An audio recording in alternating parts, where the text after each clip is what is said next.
Assalamualaikum warahmatullahi wabarakatuh.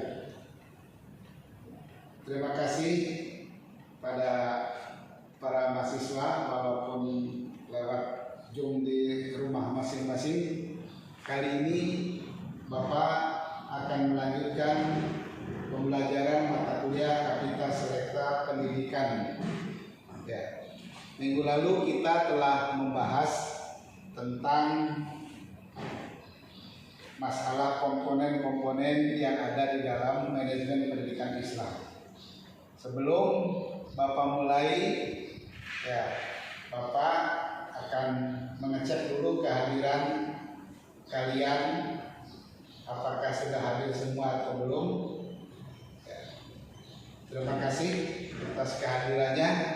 Baik, kita mulai dengan pertemuan hari ini yang akan membahas isu-isu strategis yang berkaitan dengan manajemen pendidikan Islam Indonesia dalam perspektif nasional. Pada pertemuan yang lalu kita telah membahas tentang komponen-komponen daripada pendidikan Islam, termasuk pengertian tentang apa itu Kapita Selekta Manajemen Pendidikan Islam. Nah, merupakan judul-judul pilihan Kapita itu seleksi daripada isu-isu strategis. Ya.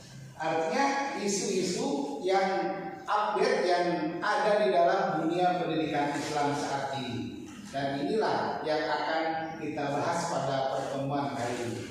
Kita tahu bahwa apa sebetulnya manajemen pendidikan Islam. Pertemuan yang lalu kita membahas tentang apa itu manajemen, apa itu pendidikan Islam. Di sini kita akan menyampaikan bahwa manajemen pendidikan Islam adalah sebagai suatu proses dengan menggunakan berbagai sumber daya untuk melakukan bimbingan terhadap pertumbuhan rohani dan jasmani seseorang agar ia berkembang secara maksimal sesuai dengan ajaran Islam. Jadi kunci dari pendidikan itu nanti salah satunya adalah manajemen. Oleh karena itu ilmu manajemen ini sangat penting agar dapat menentukan keberhasilan pendidikan. Semua harus dimanage dengan baik komponen-komponen itu.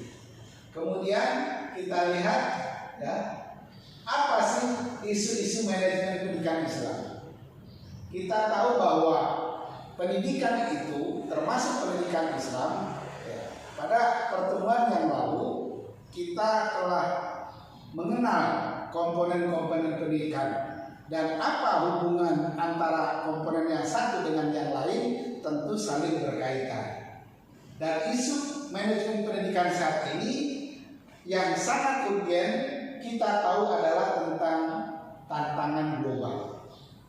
Apa itu tantangan global?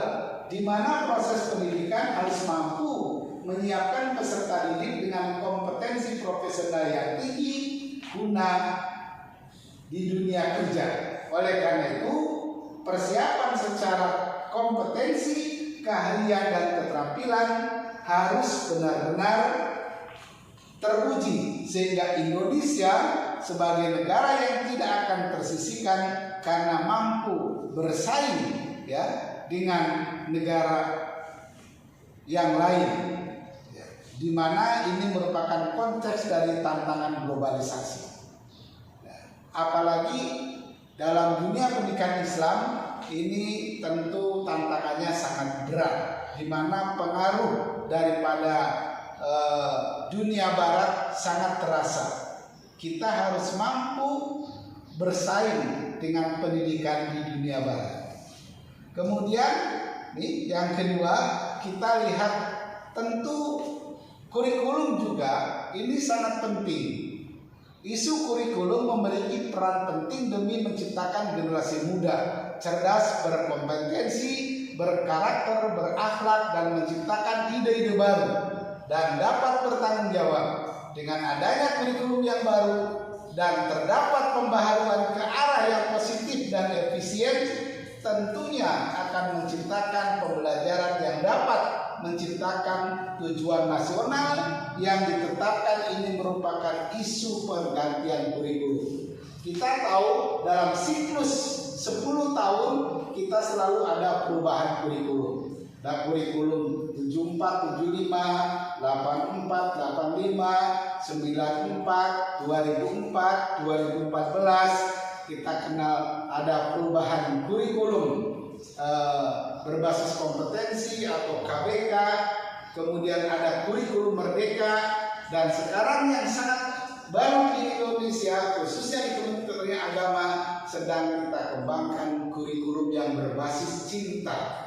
Nah, inilah harus dipahami oleh kalian. Oleh karena itu, kurikulum selalu berubah mengikuti apa yang ada di dalam perkembangan dunia saat ini.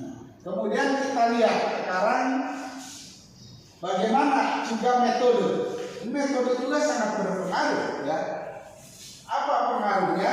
Karena di dalam proses pembelajaran tentu saja sangat menentukan kualitas pendidikan. Pemerintah sudah berusaha dan berupaya terus mengambil langkah-langkah perbaikan seperti metode pembelajaran, kualitas guru, dengan katanya sertifikasi guru, dosen, dan lain sebagainya.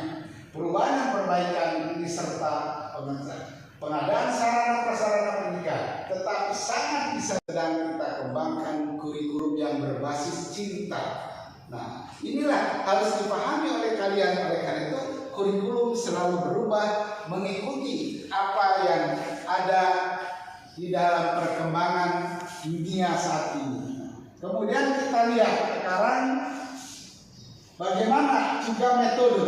Metode juga sangat berpengaruh, ya. Apa pengaruhnya? Karena di dalam proses pembelajaran tentu saja sangat menentukan kualitas pendidikan. Pemerintah sudah berusaha dan berupaya terus mengambil langkah-langkah perbaikan seperti metode pembelajaran, kualitas guru, dengan katanya sertifikasi guru, dosen, dan lain sebagainya. Perubahan dan perbaikan ini serta pengadaan sarana prasarana pendidikan, tetapi sangat disayangkan upaya dan langkah tersebut masih bersifat umum global, belum menyentuh masalah yang dihadapi di kelas, seperti mengupayakan mengatasi kesulitan belajar siswa. Ini urgen, ya. Oleh karena itu perlu dikembangkan model, metode apa yang tepat sesuai dengan materi yang diajarkan. Kemudian isu yang berikutnya ini adalah kualitas tenaga pendidikan. The word is the teacher. Kunci utamanya adalah guru. Apapun kurikulumnya, materinya, kalau gurunya tidak punya keseriusan mengajar, gurunya tidak profesional, maka tidak akan bisa berhasil dengan baik. Kualitas guru di lembaga pendidikan Islam ini belum merata. Di negeri, apalagi di swasta yang mayoritas 90%. Hal ini menyebabkan kualitas pembelajaran menjadi tidak optimal. Dalam konteks ini merupakan isu dan kualitas tenaga pendidikan yang harus segera kita atasi. Kemudian ini berikutnya adalah sarana prasarana yang belum memadai. Kita tahu dunia pendidikan Islam di Indonesia mayoritas swasta. Sarana pendidikannya masih sangat jauh dari kebutuhan siswa yang sekarang. Seperti adanya papan tulis layar sentuh ini, di swasta itu bisa dihitung jari. Dan sedangkan ini adalah bagian dari pemanfaatan teknologi yang harus kita manfaatkan. Hal ini menyebabkan proses belajar menjadi tidak efektif apabila sarananya kurang mendukung. Dalam konteks ini merupakan isu dan kurangnya sarana di lembaga pendidikan Islam belum memadai. Kemudian pendanaan. Nah, bagaimana sumber pendanaan ini?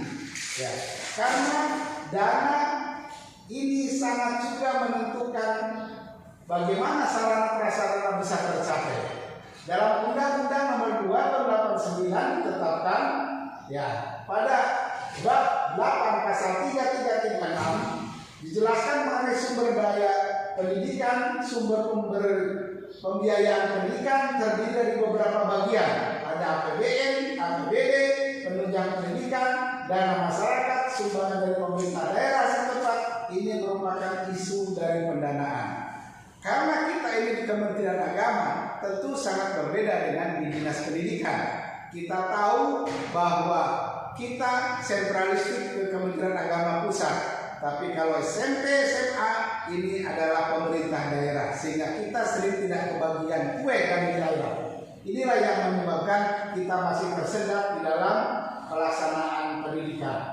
Orientasi pendidikan Islam masa kini menurut Ahmad Tantowi di era globalisasi ini perlu adanya rumusan orientasi pendidikan Islam yang sesuai dengan perkembangan zaman dan kebutuhan masyarakat tersebut sebagai berikut, bahwa pendidikan Islam merupakan proses penyadaran, proses humanisasi, dan sebagai pembinaan akhlakul karimah. Kita lihat, dapat disimpulkan bahwa manajemen pendidikan Islam, isu-isu strategis yang tadi kita bahas, sebagai suatu proses dengan menggunakan berbagai sumber daya untuk melakukan bimbingan terhadap pertumbuhan rohani dan jasmani seseorang agar ia berkembang secara maksimal sesuai dengan ajaran Islam. Jadi pada pertemuan kali ini kesimpulannya bahwa manajemen pendidikan Islam ini sangat menentukan proses pembelajaran yang ada di lembaga pendidikan. Lembaga pendidikan perlu dimanage agar tujuan pendidikan Islam, di mana bukan saja intelektualnya ditingkatkan, bukan saja IQ-nya ataupun kecerdasan intelektual, tapi juga kecerdasan emosional dan kecerdasan agama untuk siswa ini harus kita tanamkan, karena implementasi dari hasil pendidikan adalah kehidupan berbangsa dan bernegara yang tentu saja sekarang sedang digemborkan tentang moderasi beragama Islam. Ya, moderasi beragama ini tentu sangat perlu kita kembangkan berbagai aspek pelajaran. Barangkali itulah pertemuan yang sekarang dapat Bapak sampaikan, dan tolong nanti ada tugas ya kalian, karena kita lewat Zoom online, nanti tugas Bapak share di lewat HP kalian tentang meresume ataupun bagaimana tentang pendidikan isu-isu ini perlu dikembangkan. Insya Allah nanti kita akan share dan nanti bisa dikumpulkan lewat email ataupun Google Drive. Ya, kalau email bisa di Yusuf 0804 ya @winssc.ac.id atau lembar Google Drive. Insya Allah nanti akan Bapak share. Terima kasih. Barangkali yang dapat Bapak sampaikan. Mohon maaf.